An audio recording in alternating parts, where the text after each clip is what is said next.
The Czech people were hit from both directions, top down, bottom up, and inside out. Their country was turned inside out. They didn't know what to believe. The same is now being called for. The organizations that are calling now for Obama to bypass Congress and issue just executive orders. The Institute for Policy Studies. Soros funding.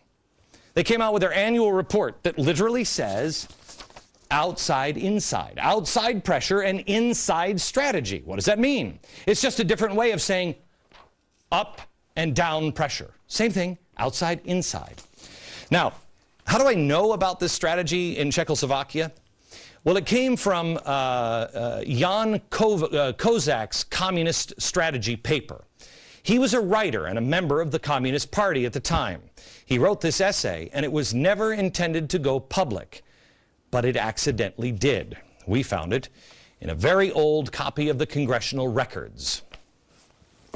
Everything I am telling you for the last 2 nights, all of this strategy, all of this, the exposure. Why do you think George Soros sent his number 2 guy to my number 2 guy to ask us to consider him a kindly old gentleman? Because what he's doing was never meant to be published. But after being bullied, we stood up. We're not playing your game. It's no accident. This is what Van Jones meant. Top down, inside out, after the bottom up. What the Czech people didn't know is what you know now.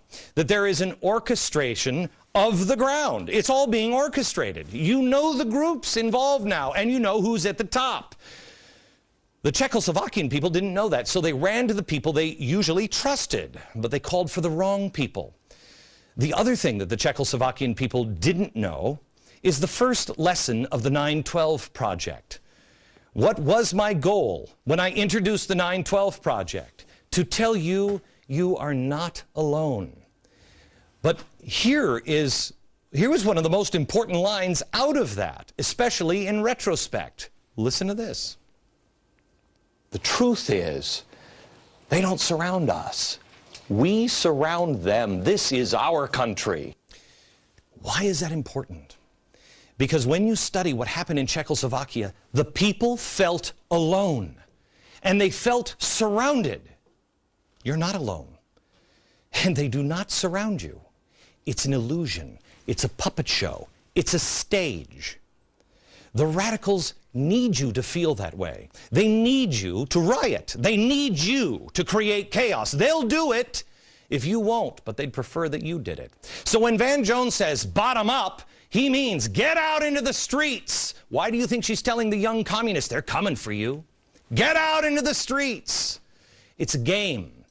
And George Soros enjoys the game. He finds it kind of fun, those subversive activities, not my words, his words. He means the government forces that are in league with the riots when Van Jones says bottom up and top down, the top will clamp down. Those are the people who are trying to force this president to do what he knows needs to be done. Van Jones' words. Top down, bottom up, inside out strategy. That's what's happening. Except now we've thrown a tire iron into their little game that they have played 4 other times, and they are now executing the 5th time. But now we're changing the game. That's why we have tried to arm you with the most powerful weapon you have, information you need.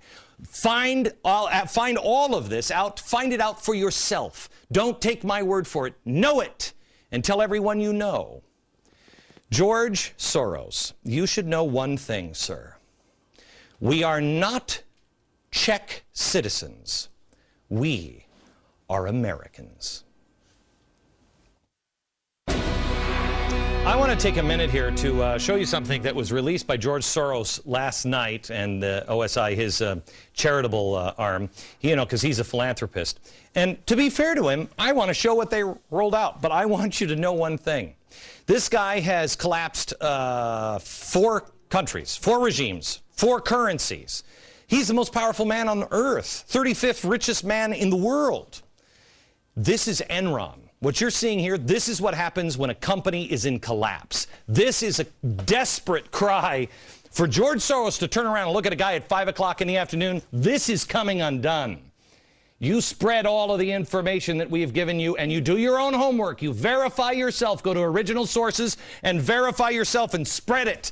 Because light is the only thing this guy, he can't stand the light. He has to hide behind a mask. But watch their corporate film on, oh, don't listen to that guy at 5 o'clock. Really, I'm a good guy. Here it is. Over the past 3 decades, George Soros, the founder and chairman of the Open Society Foundations, has spent more than $8 billion to transform the lives of the world's most oppressed and ignored people. From helping those with HIV and TB in Africa to righting centuries of wrongs against Europe's largest ethnic minority, the Roma, Soros has championed open society issues around the globe. What is it that I really care about? Democracy, market. These are the institutions that you need for people to be able to improve their conditions in life. His experiences as a child in World War II fueled his drive to combat totalitarianism.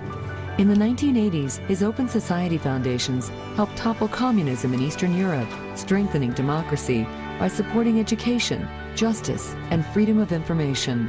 Open society can prevail only when people can speak truth to power. Today, the Open Society Foundations are present in more than 70 countries, including the United States. Soros recently gave $50 million to provide food, shelter, and clothing for New York City's neediest, who were hard hit by the economic crisis. The foundations work to build vibrant and tolerant democracies whose governments are accountable to their citizens. To learn more about George Soros and his philanthropy, visit OpenSocietyFoundations.org. That is fantastic. That is fantastic. And don't forget, he's given all that money, just to help good things. Well, for instance, well, just a lot of these. This is only half the list of the organizations that are helping him accomplish his new world, spooky world order. Yeah. That's it. There are really 2 ways to look at what I do every day here. You can either say, as my critics say, that I'm a fearmonger, or you can say that I am empowering you with information. I hate the fact that some people believe that I'm a fearmonger. I just say what I believe. That's what I do. And I believe bad things are coming. I believe that we can get past them, but we have to be prepared. I've told you over and over again, I hope I'm wrong. But FDR was wrong when he said the only thing we have to fear is fear itself. The only thing we have to fear is not being prepared and not knowing what's really happening. But progressives, they'll say I'm a fearmonger, and they want you to believe that everything is fine, and that's what they'll tell you. Watch. This is a rich country. We have plenty of money, and if you don't believe me, ask Halliburton. We've been able to create or save 3.5 million jobs. Will the Federal Reserve monetize this debt? The Federal Reserve will not monetize the debt. That legislation, according to The Economist, has saved or created 3.6 million jobs. We have turned this economy around. I think we see entities that are fundamentally sound financially and withstand some of the disaster scenarios. Okay. You can believe that, and I hope they're right. They're not, but I hope they're right. You know better. You know the truth. You know, on jobs, really? Unemployment rate unchanged, 9.6% last night. They told us it would never go over 8. Food prices are rising. You don't believe me? Go shopping. Wall Street Journal now says an inflationary tide is beginning to ripple through the supermarkets and the restaurant. They're still telling you that they're worried about deflation. Don't worry about inflation. Check the price of gas. We're not going to monetize the debt. That was under oath. Really? The Fed just said that they will print more money to buy as much Treasury debt in the next 8 months as the government will issue. Fannie and Freddie, Barney Frank, together they now have twice as many foreclosed homes as they did this time last year. America, we have a historic choice in front of us. Do we open our eyes, or do we keep burying our heads in the sand? Do we end the book called America, or do we just turn the page and begin a new chapter? I've told you, 40-day and 40-night challenge. Please take this. People, we can't be the people who are angry. We can't be those people. They got that covered. We have to be people who say, thank goodness you're here. We have to be the ones who count on faith, hope, and charity from each other. from each other. We don't need a billionaire to activate it. We activate it in ourselves. Please share all this information with your friends. A little more on the Puppet Master on tomorrow's show. And then on Friday, we're going to change the mood a bit. We're going